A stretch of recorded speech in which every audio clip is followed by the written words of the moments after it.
Yung paborito mong siopaw pero napapaisip ka kung paano kaya ito ginagawa, bakit malambot, bakit ang puti. Kaya yung paborito mo, ito pong ating video ngayon, ito po yung recipe natin ngayon. Baka gusto mo na rin ditong magnegosyo. Kaya ang video recipe na ito ay para po sa gustong matuto na mga nagsisimula pa lamang na gustong pasukin ang siopaw na pang negosyo. Kaya huwag na nating patagalin ito, simulan na po natin. Ang video natin na ito ay medyo mahaba po pero pagtiyagaan lang po ninyo kasi magsisimula po tayo dito sa palaman para may ideya din po yung ating mga beginners at may recipe din sila sa ating palaman. Itong gagawin natin ngayon na palaman ay pang 1 kilong dough po ito. Tamang-tama po ito sa 1 kilo po nating dough. 410 grams po ito pero pag naluto ito ay magiging 300 grams na lang po ito. Hugasan lang natin ito ng maigi at lagyan ng tubig at pakuluan hanggang sa ito'y lumambot. At pag lumambot na at saka malamig, saka na po natin pinuhin. Simula na po tayo sa pagluto ng ating palaman. Para hindi po masyadong mamantika yung ating palaman, maglagay lang po tayo ng 2 tablespoon ng ating mantika. At lagyan ko lang ng star anise, medyo maliliit po yung star anise ko, kaya 4 na piraso po yung nilagay ko.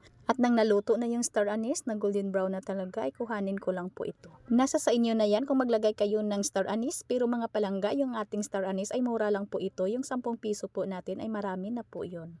Masarap talaga yung ating palaman basta maraming bawang at sibuyas, kaya tinudo ko na yung ating bawang na 30 grams at yung 50 grams natin na sibuyas. Lutuin lang po natin ito ng kaunti bago po natin ilagay yung napino po natin na chicken.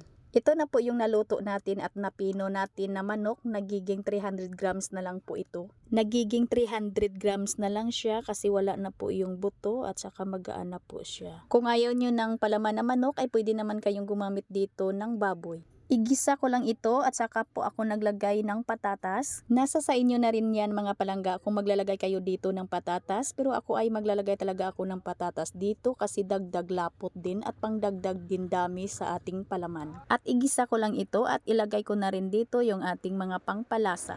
Yung mga sukat para sa ating pangpalasa ay para sa akin ay tamang-tama lang po ito. Pero depende na po sa inyo mga palangga kasi po magkaiba po tayo ng panglasa. At nang nailagay ko na lahat at saka naglagay na po ako dito ng tubig at saka pakuluan po natin hanggang sa lumambot po yung ating patatas. Ayan na mga langga, lumambot na po yung ating patatas. Ayan na po ang bango-bango po ng ating palaman. Saka po tayo dito maglagay ng ating cornstarch. 2 tablespoon po ng ating cornstarch at tunawin po natin sa 2 tablespoon po din ng tubig. At haluin lang po natin yan hanggang sa maluto yung cornstarch at lumapot. Ayan na mga langga, okay na po ito. Ilipat lang po natin ito sa malinis na lalagyan at palamigin lang po natin. At pwede din nating ilagay ito mga palangga sa ating pinaka-freezer para po hindi po tayo mahirapan sa pagbalot para medyo matigas po yung ating palaman pag ipalaman po natin sa ating dough. At habang pinapalamig po natin yung ating palaman ay magtimpla na po tayo ng ating pinaka-dough ng ating siopaw. Paano ba natin ito mga palangga mapaputi? Simple lang naman po yung mga ingredients namin. Wala naman po kaming nilagay dito na kung ano-ano para maputi. Yan lang naman po yung aming mga ingredients sa aming siopaw dough nasa ating video screen. Yung asukal lang po namin, puti lang po yung nilagay namin para maputi yung ating dough. Large shortening yung ginamit namin, hindi kami dito gumamit ng margarine at all-purpose flour po yung harina na ginagamit namin. Kaya sa mga suki ko na napapawaw, wala naman kaming nilagay na kung ano-ano para po mapaputi po namin yung aming siopaw. Yun lang naman po yun sa ating video screen. Ayan ang mga palangga at pagkatapos po nating mailagay lahat yung ating mga dry ingredients, tunawin po natin ng tubig at pagkatapos po nating matunaw ay ilagay na po natin yung ating all-purpose flour. All-purpose flour po lahat na harina yung ginagamit namin dito. At haluin lang po natin yan hanggang sa mag-well combine yung ating harina at yung ating mga ingredients. Kung wala naman kayong spiral mixer na pangpakinis dito mga palangga ay pwede ninyo itong masahin ng mano-mano. Basta siguraduhin lang ninyo na mapapino po ninyo yung ating dough. Sa pagmasa ninyo ng mano-mano ay pwede kayong magdas dito ng kaunting harina. Itong aking dough mga palangga ay idaan ko po ito sa aking dough roller. At magdas din ako doon sa ating dough roller ng harina para po maging mababa talaga yung hydration ng ating dough para hindi po mawala yung design pag naluto. Kailangan po ay medyo matigas po ng kaunti yung ating dough. Ayan na po mga palangga, napakinis ko po ito ng 2 minutes sa ating dough roller.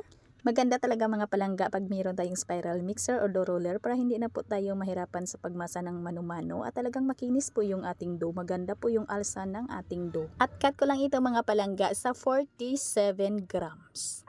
At nasa inyo pa rin yan kung ilang gramo ang putol ninyo dito. At pagkatapos nating putulin lahat ay pigurahin lang po natin ng pabilog. Palambutin muna natin ito. At wag lang po nating idikit, bali maglagay po tayo ng gap para po hindi sila magdikit pag umalsa ito ng kaunti. At pagkatapos natin itong ma-form lahat ng pabilog ay paalsahin natin muna ito ng 10 minutes, palambutin muna natin yung ating dough. Ayan ang mga palangga, pagkalipas po ng 10 minutos, pwede na po tayong magpalaman. Kung kayo'y baguhan pa lamang, kung kayo'y nag-practice pa lamang dito, ay ganituhin nyo na lang po maglagay kayo ng palaman.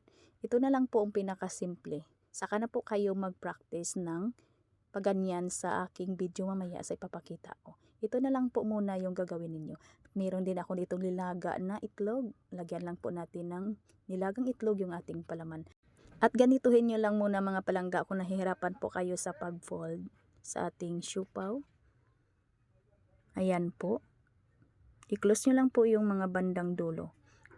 At gumamit lang po ako dito ng 3 ounce ng ating baking liner. Ayan, yung ating palaman ay malamig pa yan. Galing pa yan sa ating refrigerator. Ayan na po mga langga. At hindi talaga makatingin si master husband. Tinulungan po ako mga palangga sa pagbalot, sa pag-fold dito kasi mabilis po siya. Ayan po yung kamay niya. Ayaw niya lang pong ipakita. Baka raw sabihin yung laki-laki ng kamay niya. Malaking tao talaga yung husband ko. Tinulungan niya po akong magbalot nito mga palangga sa ating content ngayon, sa ating video na 1 kilo. Kasi po may gagawin pa akong 3 kilo na do. 4 na kilo po kasi yung gagawin natin ngayon kasi po order. Pero nagawa lang po ako muna ng 1 kilo para po ma-share ko po sa inyo. Para po madali lang pong masundan. 1 kilo lang po yung ating video ngayon. Kaya na-challenge ako ni master dito. Rush order kasi ito kaya kailangan daw mabilis. Ayan mga palangga, ganito lang po ako mag-fold. Hindi po ako kasing galing ng asawa ko mag-fold nito kasi yung asawa ko binata pa lang ay master baker na. At sa bakery na pinagtatrabahuan namin ay kada araw ay gumagawa po siya nito ng siupaw. Kung may mga master baker man na nanonood sa atin ngayon, kung para sa atin ay basic lang po itong gawin, pero ang video na ito ay para po ito sa gusto pong matuto. At dahil rush order po ito, kaya yung yes namin dito medyo mataas, 20 grams. At pinalsa lang namin ito ng 20 minutes yung nauna naming balot. Kayo mga palangga, kung hindi lang naman kayo nagmamadali, maglagay lang kayo ng 15 grams sa ating 1 kilo na harina at paalsahin nyo lang ng nasa 40 minutos. Nang nai-review ko po itong video na ito, ako po talagay napahala kasi po sa sobrang pagmamadali. Sa sobra ko pong habol kay husband. Ay nako po, nakalimutan na palang maglagay ni Inday dyan ng itlog. Ayan po, wala na yang itlog. Hindi na yan pwede, masulit.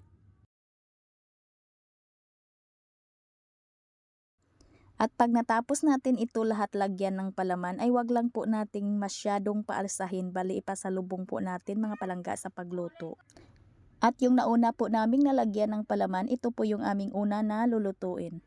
Pagkalipas ng 20 minutes ay isinalang na po namin ito, medyo malaki na, medyo umalsa na siya. Sinalang na po namin ito sa malakas po na kulo ng ating tubig.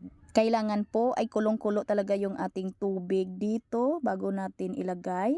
At takpan po natin, sa sarado po talaga, wala na pong singawan. Malaki talaga yung aming kalan mga palangga. Ayan po, malakas yung apoy namin. At malaki din po yung aming steamer. At dahil masikip talaga yung takip ng aming steamer ay hindi na po dyan kami naglalagay ng tila sa takip. At dahil nasa pinakamalakas po yung aming apoy dito ay niluto lang po namin ito sa loob lang ng 12 minutes. Kayo mga palangga, kung dito nyo lulutuin sa ating regular steamer, yung maliit, ay nasa 15 minutes lang yung pagluto ninyo at malakas po din yung apoy at kailangan po ay bago po ninyo buksan ay natapos na po yung nakaset ninyo na time, yung time na minutes ninyo at kailangan po ay walang singaw po yung inyong takip para hindi po mangulubot yung ating siupaw. Kailangan ay hindi singaw yung inyong steamer. Ayan po mga palangga, sa loob lang po ng 12 minutes sa aming malakas na apoy, sa aming malaking steamer, ay naluto po namin yung aming siupaw ng 12 minutos.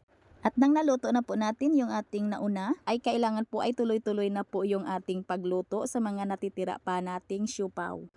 Medyo malaki talaga yung ating siopaw kasi 47 grams po ito. Sa kamera lang po talaga dito tingnan na maliit. Pero sa totoo mga palangga, malaki po yung aming 47 grams. Ayan po yung aming steamer. Malaki po talaga yung aming steamer. Ayan po yung steamer natin na regular lang po yung sizes. Ayan po yung ginamit natin ngayon na malaki. Kung gusto ninyo ng toasted siopaw recipe ay meron na po tayong naka-upload dito lang po sa ating page. Bisitahin nyo lang yung ating toasted siopaw recipe. Sana may natutunan at nagustuhan po sana ninyong ating video ngayon. Magkita-kita po tayong muli. Ito pong inyong Kainday Tinapay. Maraming salamat at bye-bye. Ito nga pala mga palangga yung brand ng ating all-purpose na ginamit ko sa ating siopaw.